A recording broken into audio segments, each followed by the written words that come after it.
So my name's Heather, and I used to have quite bad anxiety in my 20s after a head injury. And part of this anxiety was around driving. I wasn't able to turn right at a roundabout. I planned every single route, so I knew exactly what roads I was going on.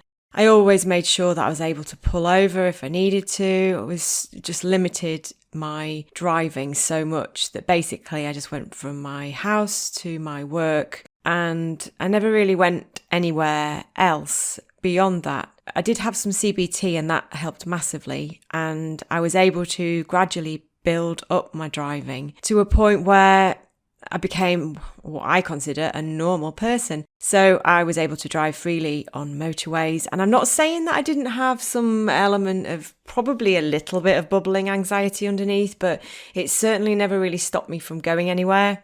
I always managed to get on the motorway. And when I was on the motorway, I was okay, got to my destination. I then had to go to Manchester quite often, sort of in my mid-20s. And due to the fact that I was on the motorway quite a lot, my anxiety just went away and I never really thought about it that much. It wasn't an issue to get on the motorway. About 18 months ago, I'm not quite sure really where this came from. I probably started getting anxiety again without really realising. I think it was a bit of a slow burner. And gradually, as I was driving, I was finding that I wasn't as unconscious on the roads as I would normally be. So I was kind of getting the odd little feeling here and there. And I dismissed it. And then I was on the M1 on the way to a yoga session, ironically, about 18 months ago. And it's a bit of the M1 that the M621 and there's like two motorways merge. And at one point, there are a lot of lanes. So there's probably about, I don't know, maybe 8 lanes, 7 lanes. And I was in the middle lane and there was a lorry coming past me on my inside because he was merging onto the motorway. And he wasn't a very considerate lorry. And that sent me into a massive spin. I had a huge panic attack on the motorway. As I was driving on the motorway along where there are lots of lanes, I was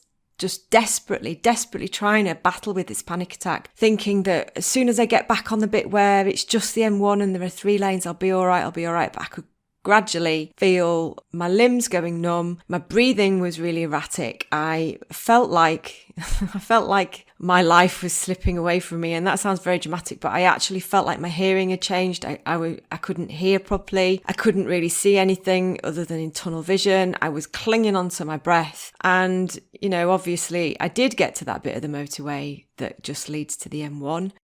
The whole thing, though, completely stopped me from driving on the motorway.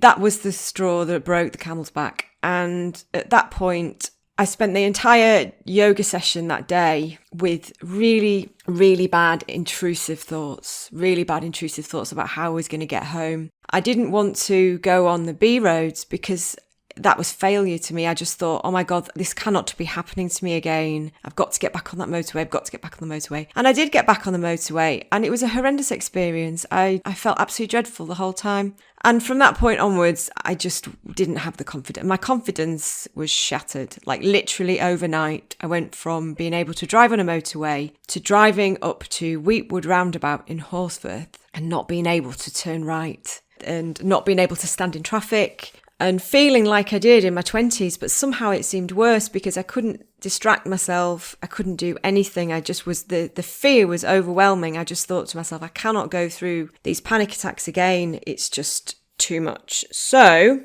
I spent a little portion of time feeling very sorry for myself and sitting at home and just ruminating about the fact that that was it now. My life was limited. And it really bothered me. I really felt like I was limiting my life, particularly as I was just having enormous anxiety, just taking the kids to gymnastics on a Saturday morning. It really got me down and I thought I'm going to have to do something about it. I tried to get CBT with a therapist and I did have some therapy and we did a little plan of how we were going to get back to the motorway, like a controlled exposure where I'd start off with something very small that I could do, like, drive to the shop and back and then gradually build it up.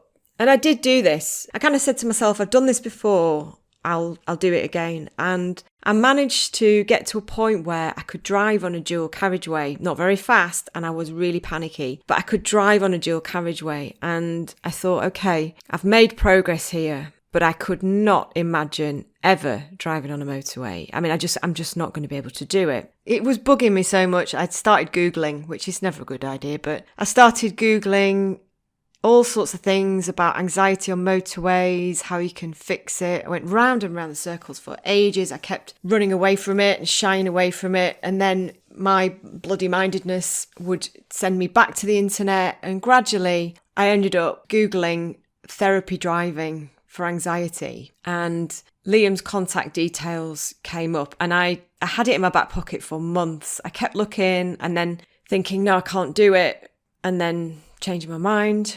I gradually picked up courage to email, and I sent the most ginormous email with every single medical issue I'd ever had. The reason why I can't drive and I don't think I can drive. I'm not sure if, it's safe to drive, all these things. And I sent it off, and I thought, well, that's done then. They're never going to reply because it's just ginormous. It's just too many issues. But I did get a reply, and eventually we met up and I talked through exactly what the problem was, why I felt anxious, the feelings about not being in control. And they said, yeah, okay, well, you seem like a prime candidate, And so I booked in, and I remember Liam saying when I met up with them, what do you want to do? And I said, I want to drive on the motorway. And he said, when do you want to do it by? And I just thought, oh my God, never. I just don't think I'm ever going to do it.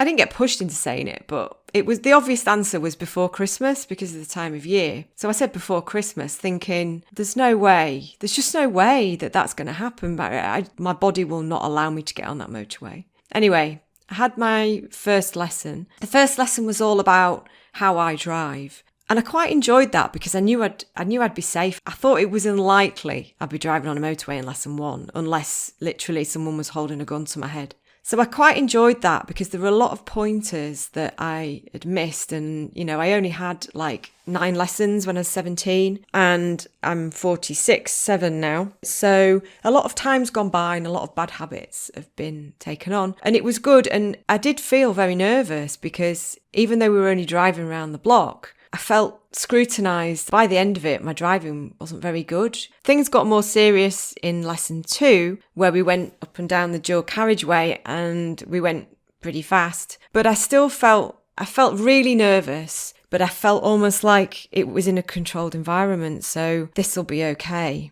Then we got to the next lesson, and that was about driving on a safe, quiet motorway, and that wasn't okay. It really wasn't okay at all, actually. And I look back now and I can get on that motorway with absolutely no problems. The first day that I tried to get on that motorway, I revealed emotion that not many people on this planet have seen. I was so tearful. I felt like saying to Liam, listen, you just don't understand. Medically, I cannot go on this road.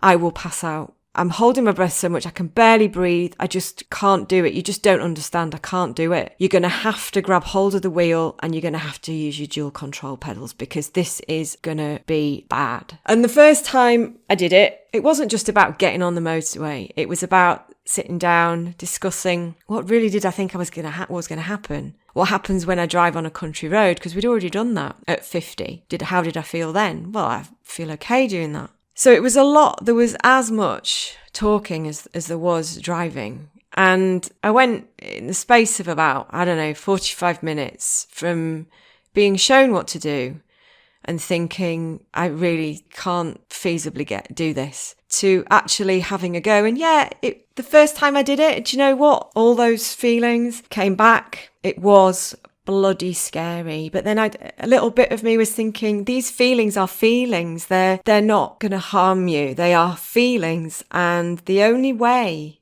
to get through this is to feel the feelings and acknowledge it and listen to what Liam's saying because he knows what's happening. Do what he's telling you to do. Look at what he's telling you to look at. And for me, stop thinking that you're going to career off the road or you're going to have some sort of seizure while you're driving, because that was actually the phobia I had in my 20s.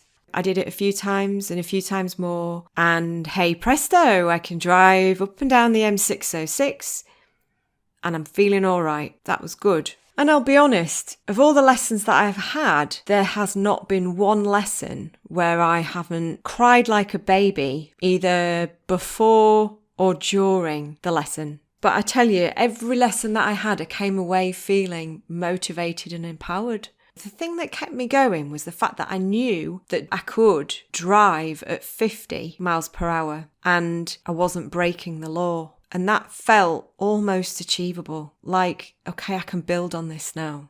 I can build on it. I think the thing that's helped me the most actually is Liam. I have a tendency to overthink in very negative ways. And under stress, I just ruminate round and round and round about all the things that aren't right, that could possibly go wrong. And that has had a detrimental effect. And I think Liam has been sat there and has helped me to understand that that's not really helping and to nip that in the bud. So although, he allowed me to sit there and say, I feel this, I can't do this, and empathized to a certain extent, it was always about, I hear what you're saying. You're saying you feel like this and we're going to carry on driving. It was always an and not a but. And that, I think, helped me to build confidence a little bit in that it was like, yep, you can't see, you can't hear, yep, okay. And we're carrying on. And that seemed to work for me. I think Liam is made of very strong stuff and I couldn't do what he does. Thank goodness that he has the knowledge and skill to get in a car with somebody who is utterly petrified. I mean, petrified. He's helped me to build up my confidence, to enable me to see that, yeah, I can drive on the motorway. There's a little bit of the motorway on the M1 where I had my panic attack when I went to my yoga class that seemed insurmountable, totally insurmountable. I'm almost like I'd rather drive on an 8-lane freeway in America than drive on that stretch of the M1. And this morning, what did I do? I drove up and down on the M1 on that stretch of motorway. And I'm not saying I wasn't nervous. I was. The first time I did it, I was utterly petrified. I mean, I was really panicking. And it wasn't a pleasant experience at all. But the second time and the third time and the fourth time, I was able to say to myself, you've done it already. This is not new. You've done it. You know that you're a safe driver because we've practiced all that in the weeks previous. It's just about getting on and doing it. And I'm not saying that when I drive on the motorway, I am completely calm. I'm not at that point yet. But I am building up my confidence slowly, day by day, each little time. I can confidently say that I could drive to Manchester now on the M62. It might be in the slow lane at 55, 60 miles an hour. I could do it. That's not something that I could do 6 months ago. And I'm really pleased about that because I don't feel as limited. And I think as time goes on, my confidence will build up and I'll once again get to that point where I don't even think about where I'm driving. I just get in the car and do it. I can drive on the motorway and I now know that I'm a safe motorway driver. I think advice-wise, if this is something that's important to you, like it's important to me, it's not just about the driving, it's about the self-esteem, about feeling not limited by things or abnormal because I can't just jump in a car and drive on a motorway. There's lots of reasons why I wanted to be able to do this. And yet you will have to go through discomfort. But just keep an open mind about what you can achieve because I guarantee you can achieve way more than you think you can achieve now. And if you just keep an open mind and allow yourself to believe that that's a possibility, you'll be absolutely fine. You might even enjoy it. Maybe.